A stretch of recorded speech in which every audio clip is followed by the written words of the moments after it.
কৃষ্ণা আজই জানতে পারবে কে ওর সন্তান।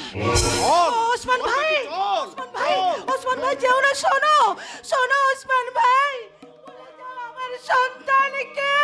আমি বলছি কৃষ্ণা, তোকে বলেছিলাম না সময় হলেই বলবো। বলো বলো, সময় বলবো। বলো না, বলো। আজ বলছি শোন, শিবরাত্রি রাত, প্রচন্ড ঝড় জল, ওই ওসমান তো সদ্যজাত সন্তানকে নিয়ে রাস্তায় ফেলে দিয়ে চলে যায়। আর তোর সেই সন্তান হলো, সেই সন্তান ওই শিবু। আপনি আমি তোমাদের কাছে স্বীকার করতে এলাম, শিবু আমার ঔরসজাত সন্তান। জমিদার বাবু, আজ আপনি স্বীকার করছেন আমার আমার গর্ভজাত সন্তান এই শিবু। আমার আমার সন্তান। মা,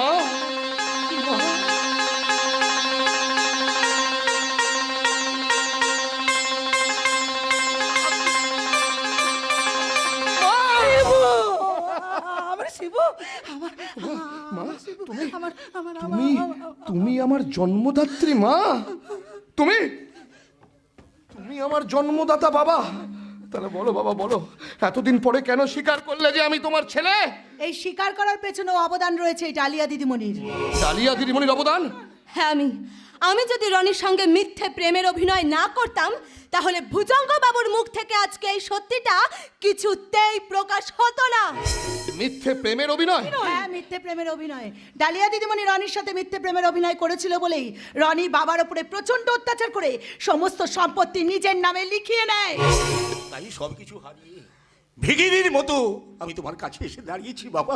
আমার অনুরোধ, তোমরা সবাই এই মানুষটাকে ক্ষমা করে দাও। মা, মা তুমিও ক্ষমা করে দিতে বলছো? কেন বলবো না? উনি যে আমার স্বামী, স্বামীর ভালো মন্দ সব কিছুর ভাগ যে স্ত্রীকেই নিতে হয় বাবা। এবার এবার তোমরাই বলে দাও, এবার তোমরাই বলে দাও আমি কাকে মা বলে ডাকবো? আমাকে আমাকে মা বলে ডাক বাবা, আমাকে মা বলে ডাক। ওরে, আমি তো তোকে 10 মাস 10 দিন গর্ভে ধারণ করেছি। আমি তোর মা না, আমি তোর পালিতা মা। আমি তোকে রাস্তা থেকে তুলে নিয়ে এসে এত বড় করেছি। আমি তোর মা, তোর মা, আমি তোর মা, আমি তোর মা। হে ভগবান, একদিকে আমার জন্মদাত্রী মা, একদিকে আমার পালিতা মা। মা দেবকী তার সন্তানের দাবি করছে, মা যশোদাও তার সন্তানের দাবি করছে। নাও নাও নাও, তোমরা তোমাদের শিবুকে 2 খণ্ড করে ভাগ করে নাও। ওরে না, না রে বাবা না, আমি তোর ভাগ চাই না রে বাবা, আমি তোর ভাগ চাই না। ওরে, আমি তো শুধুমাত্র তোকে জন্ম দিয়েছি, কিন্তু যে মা তোকে রাস্তা থেকে কুড়িয়ে এনে আজ এত বড় করে তুলেছে,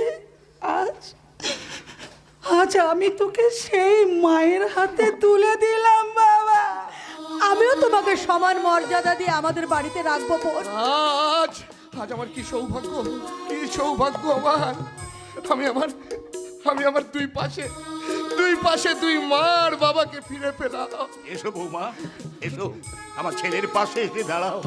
জীবনে আমি তোমাদের কোনোদিন আশীর্বাদ করিনি, আজ তোমাদের আমি প্রাণ ভরে আশীর্বাদ করছি। তোমরা সুখী হও, সুখী হও। দেরি করছো কেন? তাড়াতাড়ি এসো।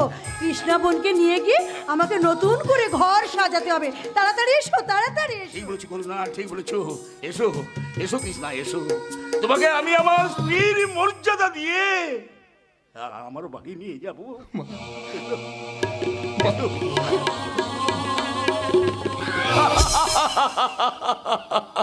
কি আনন্দ, কি শান্তি। সূর্য উঠেছে, ব্যথা বেদনার কালো মেঘ সরে গিয়ে আমার মেয়ে শিউলির জীবনে উদিত হয়েছে নতুন সূর্যের আলো। আর সেই আলো ছড়িয়ে দিয়েছে আমার স্নেহের শিবু। ঈশ্বরের কাছে প্রার্থনা করি তোমরা দীর্ঘজীবী হও, তোমাদের চলার পথ শুভ হোক, শুভ হোক। বাবা বাবা, আমি পেরেছি এই গ্রামের মানুষকে মরা মানুষের মিছিলে হাঁটাতে পেরেছি। হ্যাঁ, কিন্তু আজ থেকে এই মরা মানুষের মিছিলে একটাই স্লোগান হবে। ইয়েস, একটাই স্লোগান। ওই সমাজ শত্রু দস্যু রনির পাপের বদলা চাই, বদলা চাই, বদলা চাই। একদমই। আর এই পাপের বদলা নিতে আজ রাত্রিবেলায় তোমরা সবাই চলে আসবে রনি রাস্তা নয়। রনি কিন্তু আজ রাতে একটা বড় মেহফিলের আয়োজন করেছে। হ্যাঁ দিদিমণি, ওই মেহফিলে আমরা সবাই যাব ছদ্মবেশে। একদম ঠিকঠাক সিদ্ধান্ত নিয়েছো, কারণ আমি রনিকে কথা দিয়েছি ওর জন্য ওই মেহফিলে নিয়ে আসবো বোম্বে থেকে বোম্বে ফেমাস ডান্সার। দিদিমণি আমিও যাব ছদ্মবেশে, নাচ গান করে রনির আসর একেবারে মাতিয়ে তুলবো। যাও দিদিমণি যাও, আমাদের যাওয়ার আগে তুমি রণক্ষেত্রটা ভালো করে সাজিয়ে তোলো, যাও। এসো এসো তোমরা, এই এতগুলো মরা মানুষের মিছিল নিয়ে এগিয়ে এসো রনির আস্তানায়। আজ আমি খুব খুশি গো। আর কেউ তোমাকে বেজাম্মা বলবে না, কেউ তোমাকে অপমান করবে না। আজ বুঝলাম সত্যমেব জয়তে, সত্যের জয় একদিন না একদিন হবেই।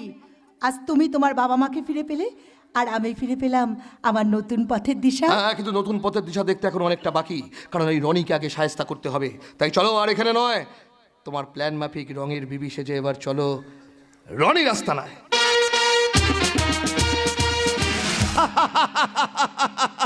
জমে যাবে নাচে কানে জমে উঠবে আজকের এই মাহফিল। আর এই মাহফিলের আয়োজন করেছে ডালিয়া, সঙ্গে আসছে বোম্বে থেকে সুন্দরী ডান্সার, সাথে থাকছে দামি দামি বিদেশি মদ। উঠবে শুধু টাকা টাকা, সেই টাকা ওরম আমি, কারণ যারও শিবুটাকে তো সালা আগেই আমি বাড়ি থেকে তাড়িয়ে দিয়েছি। তারপর বাবার কাছ থেকে সমস্ত সম্পত্তিটা লিখে নিয়ে আজ আমি বিশাল সম্পত্তির মালিক। তাই এখন আমার কোটি কোটি টাকা। এখন থেকে আমি ভোগের সমুদ্রে সাঁতার কাটবো। তোর সাথে আমায় সাঁতার কাটতে নিবি নে ভাগ্নে? একই মামা, তুমি আমার মাহফিলে আরে তুই আমাকে না ডাকলে কি হবে? আমি সব খবর রাখি, আমার কাজই তো খবর রাখা, খবর দেওয়া। খবর রাখা, খবর দেয়া মানে? আবার কবে মানে বুঝবি? বয়স তো কম হলো না। তা হ্যাঁ রে ভাগ্নে, খালি মুখে সাদা চোখে কি মেহফিল জমে? ও মামা, বুঝতে পেরেছি, একটু মাল টানবে মনে হচ্ছে। টানবো মানে এমন টেনে টানবো তুই অবাক হয়ে যাবি, দেখবি তোর মামার কি খেল। মামা, তুমি দেখাবে খেল? বেল যখন বাজবে, বেল ছুটবে মুম্বাই মেল, আর সেই মেল গাড়িতে চাপিয়ে তোকে সোজা নিয়ে যাব। কোথায়? মামা হয়ে কি ভাগ্নেকে খারাপ জায়গায় নিয়ে যেতে পারি? তোকে আমি নিয়ে যাব মামার বাড়ি। দূর, মামার বাড়ি দূর। আরে কতদিন যাসনি বলতো, সেই ছোট্টবেলায়। এখন আর মামার বাড়ি নয়, আমি যাব সৌভাগ্যের স্বর্ণ শিখরে। খুব সাবধান, বেশি খাবি নে, তাহলে চোখে সর্ষে ফুল দেখবি। না মামা না, রনি কোনোদিন চোখে সরষের ফুল দেখে না। রনি আজ জীবনের সর্বপ্রথম তার বেডরুমের বিছানায় ছড়িয়ে দেবে ডালিয়া ফুল। এই কে আছিস? মামার জন্য একটু ড্রিঙ্কস নিয়ে আয়। Come on! আইনা হতো ছেড়া তাড়াতাড়ি আয়। বাবু, রাখ, রাখ, রাখ। চল এখানে রাখ, বাড়িতে গিয়ে কাজকর্ম দেখ। তাহলে ঢালি ভাই। আরে মামা, দেরি করছো কেন? ঢালো ঢালো। আরে মামা দাঁড়াও, তুমি কেন?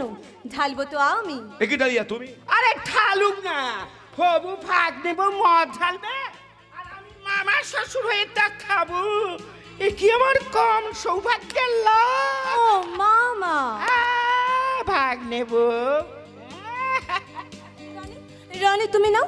ডালিয়া তুমি এক পেক। নো নটি বয়, আমি এখন না, আমি তো খাবো মেহফিল শেষে তোমার বেডরুমে। ওকে ডার্লিং, ওকে।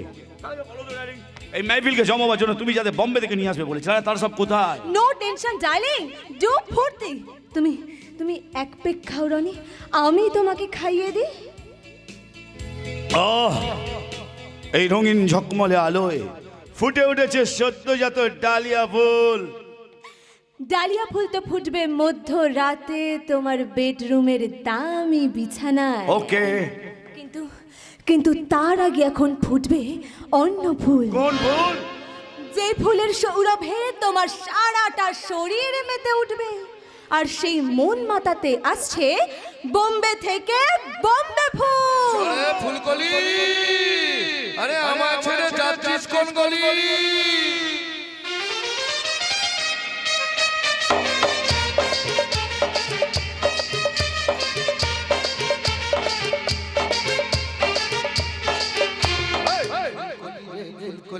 বলতো এটা কোন গলি?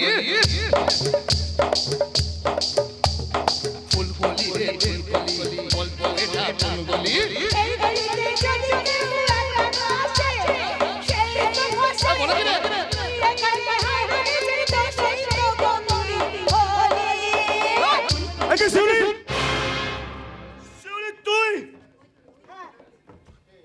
আমি তবে আজ আর আমি তোর কাছে শিউলি সেজে আসিনি।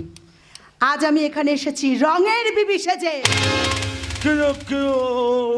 ওরা কারা? আমি না। আমি না, আমি সালেম। সেলিম, আর আমি একে শিবের তুই? এই সম্মান দিয়ে কথা বল। তখন থেকে শিবু শিবু ভুলে যাচ্ছে, কিচ্ছু বলছে না। আমি তোর দাদা। একটা রাস্তার ছেলে আমার দাদা। না ও রাস্তা ছেলে নয়। হ্যাঁ, ও একটা রাস্তার ছেলে, ও একটা জারজ। না ও জারজ নয়। অবশ্যই ও জারজ।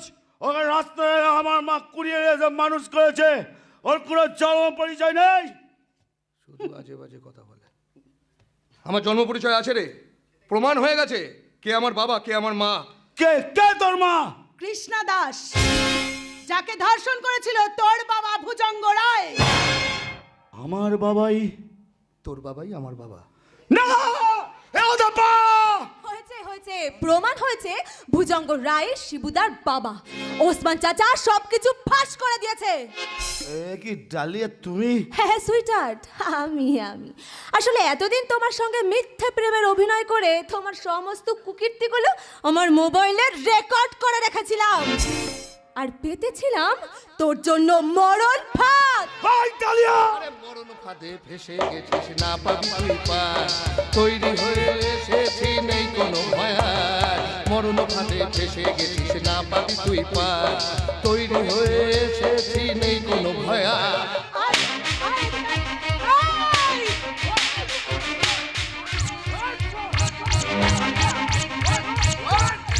জানো যে সর্বনাশ তুই আমার করেছিস, আমি তোকে ছাড়বো না, আমি তোকে ছুড়ে দিয়ে মেরে ফেলবো। আইন নিজের হাতে তুলে নেবেন না, ওকে আমার হাতে ছেড়ে দিন। এ কি মামা তুমি? না, এখন আমি তোর মামা নই, আমি সিবিআই অফিসার কুন্তল ব্যানার্জি। মামা, একটু আগে তোকে বলেছিলাম না মামার বাড়ি নিয়ে যাব। মামা, এই রাস্কেল, তোর সব কুকীর্তি ধরার জন্য এতদিন হিজড়ে সেজে তোদের বাড়িতে আমি স্পাইগিরি করেছিলাম। অনেক বড় বেঈমান তুমি মামা। দিন ম্যাডাম, রেকর্ড করা মোবাইলটা আমাকে দিন, ওটা কাজে লাগবে। অনেক খেল খেলেছিস, এবার থানায় চল। চলো চলো চল রাস্কেল। আজ আমরা ধন্যবাদ দেব এই ডালিয়া দিদিমণিকে এই বিপদের দিনে এইভাবে আমাদের পাশে দাঁড়ানোর জন্য। একদম ঠিক বলেছো। কিন্তু আমি ধন্যবাদ দেব এই গ্রামের ডানপিটে মেয়ে শিউলিকে, যে বিনা স্বার্থে গ্রামের এতগুলো অসহায় মানুষের পাশে এসে দাঁড়িয়েছে। ঠিক বলেছেন দিদিমণি, ঠিক বলেছেন। চলো শিউলি চলো, আর এখানে নয়। নগ্ন সমাজের ভগ্ন ছবি পাল্টাতে তোমাকে গৃহবধূ থেকে সাজতে হয়েছিল রঙের বিবি, আর রঙের বিবি নয়, এবার আমার মনের বিবি হয়ে চলো তোমার শ্বশুর বাড়ি।